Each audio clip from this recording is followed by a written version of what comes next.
जय शिवराय, जय भीम, जय संविधान। आज या ठिकाणी मी राहुल महादेव उमरे आमरण उपोषण करत आहे आणि आजचा आमरण उपोषणाचा तिसरा दिवस आहे। हे आमरण उपोषण करण्याची वेळ ज्या देशात लोकशाही आहे, संविधान आहे आणि संविधान असताना सुद्धा या मुजोर प्रशासनाच्या आणि बेजबाबदार प्रशासनामुळे ही वेळ आलेली आहे। आम्ही गेल्या वर्षी सुद्धा याच ठिकाणी याच वेळेस मी आमरण उपोषण केलेलं आहे, परंतु बेजबाबदार आयुक्त अभिनव गोयल यांना आम्हाला जी आश्वासनं दिली ती आश्वासनं पाळली नाहीत, ती आश्वासनं खोटी ठरली आणि पुन्हा आम्ही पत्रव्यवहार केला, त्यांच्याशी संपर्क साधण्याचा प्रयत्न केला, परंतु त्यांना कुठलीही योग्य ती कारवाई केली नाही आणि त्याचा निषेध म्हणून या ठिकाणी आमरण उपोषण आम्ही करत आहोत। आमरण उपोषण करण्यामागे आमच्या सामाजिक हिताच्या जे विषय आहेत, ज्या मागण्या आहेत त्या घेऊनच आम्ही बसलोय। त्याच्यामध्ये कल्याण पूर्व चिंचपाडा या ठिकाणी मॉडेल कॉलेज आहे। हे मॉडेल कॉलेज पूर्णपणे ग्राउंडपासून ते शेवटपर्यंत अनधिकृत आहे आणि हे अनधिकृत कॉलेज महानगरपालिकेनं स्वतःहून घोषित केलेलं आहे आणि जर स्वतःहून घोषित केलेलं असताना सुद्धा ते पाडण्याची कारवाई व्हायला पाहिजे, ती आत्तापर्यंत झाली नाही। त्याच्याही पुढे जाऊन सांगेन की आम्ही ज्यावेळेस अनेक पाठपुरावा केला त्यानंतर MRTP अंतर्गत गुन्हा दाखल झाला संचालकावर, तर आम्हाला वाटलं आता कारवाई होईल, पण तरीसुद्धा जी योग्य कारवाई पाहिजे होती ती झालेली नाही आणि कुठेतरी प्रशासनावर आणि संचालक यांच्यात कुठेतरी आर्थिक मोठी देवाणघेवाण झाली। हा आमचा आता विश्वास नाही तर ठाम निर्णयच आहे आणि आर्थिक देवाणघेवाण झाल्याशिवाय ही कारवाई जर देवाणघेवाण नसती झाली तर झाली असती, परंतु सामान्य माणसावर लगेच कारवाई पाडण्याची करता आणि या ठिकाणी हे संचालक सगळे सत्ताधारी पक्षाचे आहेत। कोण आमदार आहे, कोण खासदार आहे, कोण नगरसेवक आहे, कोण उद्योगपती आहे, कोण करोडपती आहे आणि ही लोक असल्यामुळे ही कारवाई होत नाही। पण तरीसुद्धा संविधानाने एक समान अधिकार दिलेला आहे आणि त्या अधिकाराच्या माध्यमातून जे आरोपी आहेत त्यांना जेलमध्ये टाकल्याशिवाय मी राहणार नाही आणि ही संविधानाची ताकद आहे। संविधान समान कायदा सांगतं आणि त्या समानतेच्याच कायद्यातून हे आम्ही बोलत आहोत आणि संविधानाच्या चौकटीतून हे आंदोलन आहे आणि त्याच्या पुढे जाऊन सांगेन की कल्याण पूर्वमध्ये जे महानगरपालिकेचं ड प्रभाग क्षेत्र आहे त्या ठिकाणी डॉक्टर बाबासाहेब आंबेडकर यांचं स्मारक बनवण्यात आलेलं आहे आणि त्या स्मारकामध्ये स्वतः खासदार श्रीकांत शिंदे यांना 21 करोड रुपये खर्च झालेत असं हजारो लाखो लोकांच्या उद्घाटनाच्या वेळेस जाहीरपणे सांगितलेलं आहे।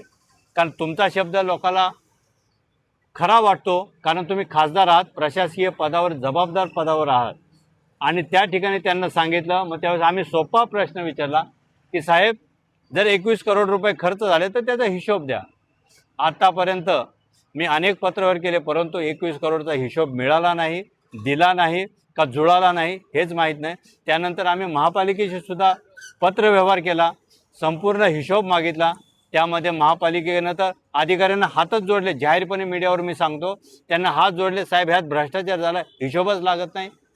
आणि हे सगळा भ्रष्टाचार होत असताना खासदार श्रीकांत शिंदेने 21 करोड सांगितले, आम्ही RTI अंतर्गत पेपर काढले, त्याच्यामध्ये 16 करोड 85 लाख हा ॲक्च्युअल खर्च दाखवलेला आहे।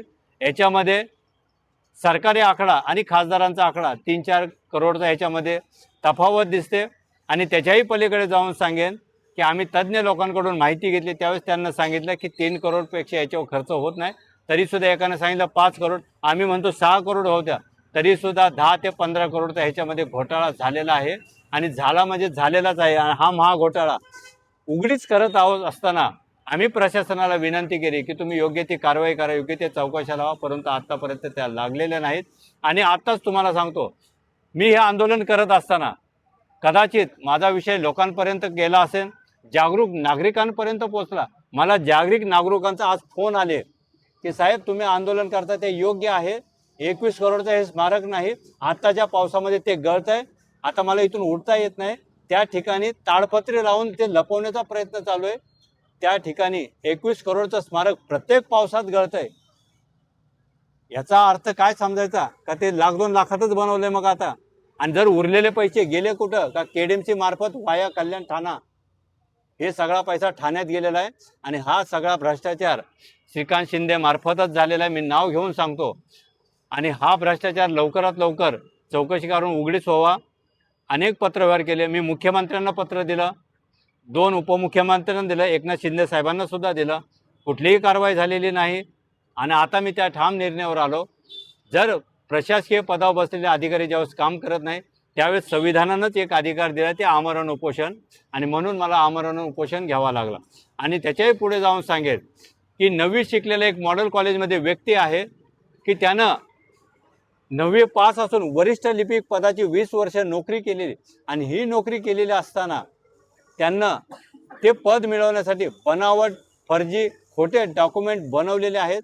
आणि ते आम्ही शिक्षण विभागाच्या निदर्शनास आणून दिलं. आणि चौकशी अंती शिक्षण विभागानं अहवाल करून सादर केला की हा व्यक्ती कुठेही 10वी पास नाही, हा 9वी पासच आहे. जर सरकारी अहवालात हे सगळ्या गोष्टी येतात, मग कारवाई कधी होणार? कारवाई का होत नाही? याचाच अर्थ ह्या ठाणे जिल्ह्यामध्ये शिक्षण क्षेत्र असो, पोलीस डिपार्टमेंट असो, महानगरपालिका असो, खासदारांची मोठी पकड आहे, धाक आहे, दरार आहे. आणि त्यामुळे ह्या कारवाई होत नाही. परंतु खासदार साहेब, तुम्ही जरी खासदार असाल, पण ह्या देशामध्ये संविधान आहे आणि मी संविधानानं काम करतो. तुम्ही संविधानापेक्षा मोठे नाही हे मला चांगलं माहिती आहे. कारण मी आंबेडकरी विचाराचा आहे, भीम सैनिक आहे. आम्ही अभ्यासू वृत्तीनेच काम करत असतो. आणि ह्या सगळ्या घोटाळे ह्या लोकांनी चालवलेले आहेत. आणि याच्यामध्ये सुद्धा मी अनेक पत्रव्यवहार केलेले आहेत की ठाणे जिल्ह्याचे पालकमंत्री, उपमुख्यमंत्री, मुख्यमंत्री एकनाथजी शिंदे साहेब आहेत आणि त्यांचाच मुलगा 15 वर्ष खासदारकी म्हणून ह्या जिल्ह्याचं नेतृत्व करतात. आणि हे होत असताना या भूमिपुत्रातला, ह्या ठाणे जिल्ह्यातला प्रश्न आज 27 गावांचा जी दस्तावेज नोंदी, ज्याला आपण रजिस्ट्रेशन म्हणतो, आज अनेक वर्ष बंद आहेत. त्यांच्यामुळं भूमिपुत्र उद्ध्वस्त झाला. सामान्य नागरिकांना घर घेतलं, तो उद्ध्वस्त झाला. ह्या सर्व लोकांना उद्ध्वस्त करण्याचा पाप ह्या लोकांनी चालवलेला आहे. आणि कुठलाही त्यांच्या जिल्ह्यातला एकही प्रश्न मुख्यमंत्री असून सुटलेला नाही. किंवा अख्ख्या महाराष्ट्रात सांगतात की आम्ही अख्ख्या महाराष्ट्राचे प्रश्न सोडवतोय. कदाचित महाराष्ट्राचे सोडवलेले असतील, परंतु माझ्या जिल्ह्यात, मी ज्या जिल्ह्यात राहतो त्या जिल्ह्याचा एकही प्रश्न सोडवलेला नाही. याचाच अर्थ तुम्ही निष्काम आहात. तुम्ही फक्त पैशाचा आणि पदाचा गैरवापर करून स्वतःच्या जे मोठेपणा दाखवायचे आहे त्याच्यासाठी करत आहात. त्यामुळं तुम्ही या जिल्ह्याचे पालकमंत्री असाल, मुख्यमंत्री असाल, तुम्ही अपयशी झालेले आहात, नाकर्ते आहात, बेजबाबदार आहात. तुम्ही त्या पदावर राहण्याच्या लायक सुद्धा नाहीत, असं मी या आजच्या आंदोलनामधून जाहीर करतो. आणि अशा अनेक प्रश्नावर मी या ठिकाणी आंदोलनं करतोय. अनेक प्रलंबित प्रश्न आहेत, त्यांच्याकडे अजून कुठलाही प्रश्न मार्गी लागलेला नाही. परंतु जे प्रामुख्यानं जे जनतेशी निगडीत आहेत ते तरी प्रश्न त्यांना लवकरात लवकर सोडवायला पाहिजेत, अशी आजसुद्धा माझी मागणी आहे. आणि मी या आंदोलनातून हेच सांगतो की जोपर्यंत माझ्या मागण्या होणार नाहीत तोपर्यंत माझ्या आंदोलनातून मी 1 इंचसुद्धा हलणार नाही. एक तर तुम्हाला जेलमध्ये घालन आणि तुम्हाला वाचायचं असेल तर मला मृत्यूच्या शय्यावर जावं लागेल. हा टोकाचा निर्णय आहे आणि हा निर्णय केल्याशिवाय मी राहणार नाही. मी माझ्या संविधानिक कायदेशीर चौकटीतून आंदोलन करतोय आणि मी आंदोलनाशी ठाम आहे, माझ्या निर्णयाशी ठाम आहे.